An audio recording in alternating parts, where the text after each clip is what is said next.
சபாநாயகர் ராஜினாமா, கலாநிதி பட்டம் தொடர்பான கடும் சர்ச்சை நெருக்கடியை அடுத்து பதவி துறந்தார் ரன்வல என்பதாக அந்த செய்திக்கும் தலைப்பெற்று நாங்கள் காணக்கூடியதாக இருக்கிறது. என தொடர்பான சில தகவல்களையும் இன்று தினம் வீரகேசரி பத்திரிகை அவருடைய அந்த சபாநாயகராக வந்த அந்த காலப்பகுதியில் 22 நாட்களில் அவர் பதவி வகித்த அந்த விடயங்கள் தொடர்பான தகவல் வந்திருப்பதை நாங்கள் காணலாம். அதே போல் இன்றைய லங்காதி பத்திரிகையிலும் பிரதான தலைப்புச் செய்தியாக அந்த செய்தி இடம்பெறுகிறது.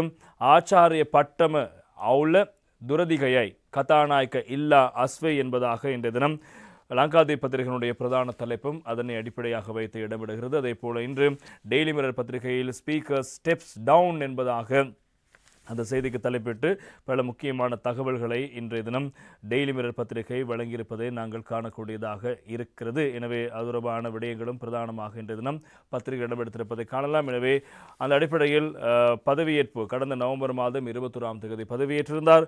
அதே போல் 21ஆம் தேதி அவருக்கு தலைக்கவசம் அங்கி சர்ச்சை தொடர்பான விடயம், அதாவது தலைக்கவசத்தில் வழங்கப்பட்டதனுடைய கீழ் பொத்தானை அவர் பூட்டியிருந்தார். எனவே அதனை ஒரு விமர்சனமாக சமூக வலைத்தளங்களில் பதிவான விடயம் முக்கியமாக இருப்பதை காணலாம். அதே நாளில் அதே போல நவம்பர் 23ஆம் தேதி சபாநாயகர் உத்தியோகபூர்வ புகைப்படங்கள் வெளியிடப்பட்டது.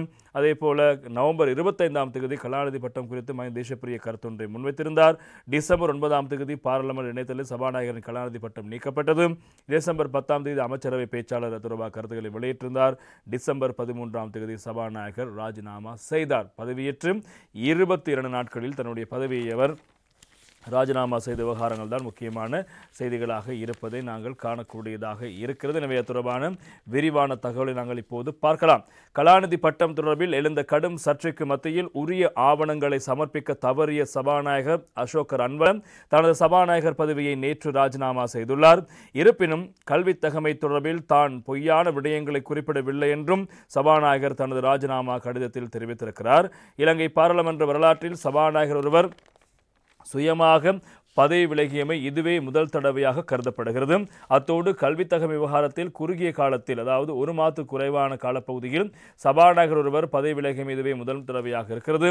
சபாநாயகராக பதவி வகித்த அசோக் ரன்வல பயன்படுத்திய கலாநிதி பட்டம் தொடர்பில் எழுந்த சர்ச்சையானது கடந்த சில நாட்களாக நாடளாவிய ரீதியில் பெரும் பேசுபொருளாக மாறிய நிலையிலும் சபாநாயகர் பதவி விலக வேண்டும் என்று எதிர்க்கட்சிகள் கடுமையான நெருக்கடிகளை கொடுத்து வந்த நிலையிலும் அவர் ராஜினாமா இடம்பெற்றிருக்கிறது.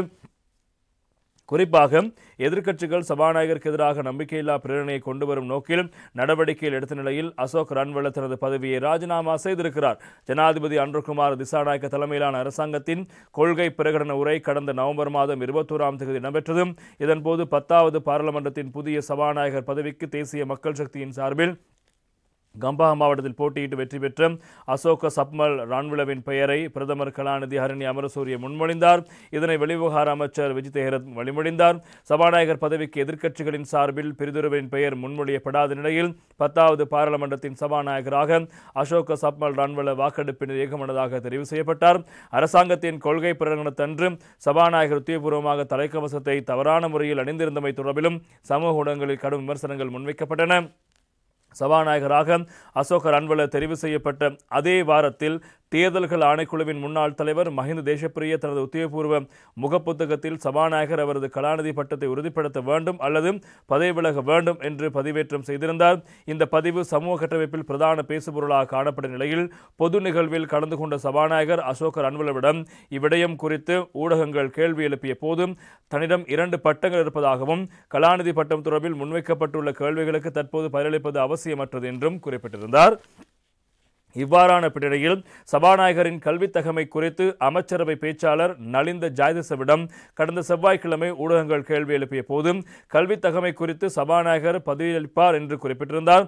அத்தோடு எதிர்வரும் செவ்வாய்க்கிழமை கூடவுள்ள பாராளுமன்ற அமர்வின் போதும் இவ்விடயம் குறித்து சபாநாயகர் சபைக்கு விசேட அறிவிப்பை விடுப்பதாகவும் குறிப்பிடப்பட்டது.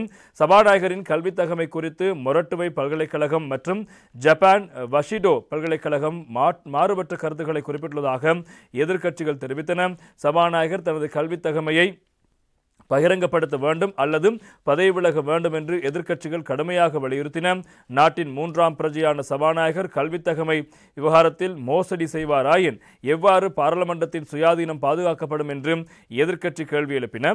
எவ்வாறான பின்னணியில் சபாநாயகர் அசோக ரன்வலவுக்கு எதிராக நம்பிக்கையில்லா பிரேரணையை கொண்டுவர பிரதான எதிர்க்கட்சியான ஐக்கிய மக்கள் சக்தி தீர்மானித்ததும் இந்த நம்பிக்கையில்லா பிரேரணைக்கு ஸ்ரீலங்கா பொதுஜன பெரமுன சர்வஜன கட்சி அதிகாரம் என்ற கட்சிகள் ஒத்துழைப்பு வழங்குவதாக குறிப்பிட்டிருந்தன. சபாநாயகரின் கல்வித்தகமை தொடர்பில் கடும் சர்ச்சை எழுந்த நிலையில் தமது அரசாங்கத்தில் எவர் தவறு செய்தாலும் பாரபட்சமின்றி நடவடிக்கை எடுக்கப்படும் என்று ஜனாதிபதி அனுரகுமார் திசாநாயக்க நேற்று குறிப்பிட்டார். இந்நிலையில் சபாநாயகர் அசோக ரன்வல்ல விசேட ஊடக அறிக்கை ஒன்றை வெளியிட்டு பதவியை ராஜினாமா செய்வதாக நேற்று அறிவித்திருக்கின்றார். அவர் வெளியிட்டுள்ள அறிக்கையில் குறிப்பிடப்பட்ட விடயங்கள் இப்படி இருக்கிறது. எனது கல்வி தகமை குறித்து சமூகத்தின் மத்தியில் பல கேள்விகள் எழுப்பப்பட்டிருக்கின்றன. கல்வி தகமை குறித்து எவ்விதமான பொய்யான தகவல்களையும் நான் வழங்கவில்லை. கல்வி தகமையை உறுதிப்படுத்துவதற்கு தேவையான ஒரு சில ஆவணங்கள் தற்சமயம் என்னிடம் இல்லை. அந்த ஆவணங்களை உரிய நிறுவனங்களிடமிருந்து பெற்றுக்கொள்வதற்கு நடவடிக்கைகள் எடுக்கப்பட்ட நிலையில் அவற்றை விரைவாக பெற்றுக்கொள்வது கடினமாக உள்ளது.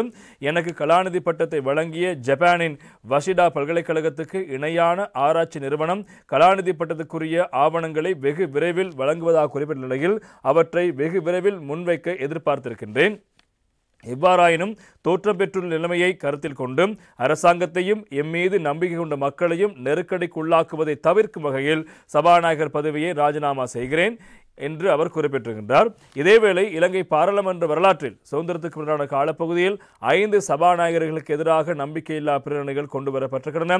இருப்பினும் இதுவரை சபாநாயகர்களுக்கு எதிரான நம்பிக்கையில்லா பிரேரணை வெற்றி பெறவில்லை என்பது முக்கியமான விடயம். எனவே பெரும்பான்மை பலத்தோடு பிரேரணைகள் தோற்கடிக்கப்பட்டன. இறுதியாக 9வது பாராளுமன்றத்தின் சபாநாயகராக பதவி வகித்த மஹிந்த யாப்பா அபேவர்தனவுக்கு எதிராக பிரதான எதிர்க்கட்சியான ஐக்கிய மக்கள் சக்தி நம்பிக்கையில்லா பிரேரணையை கொண்டு வந்தது.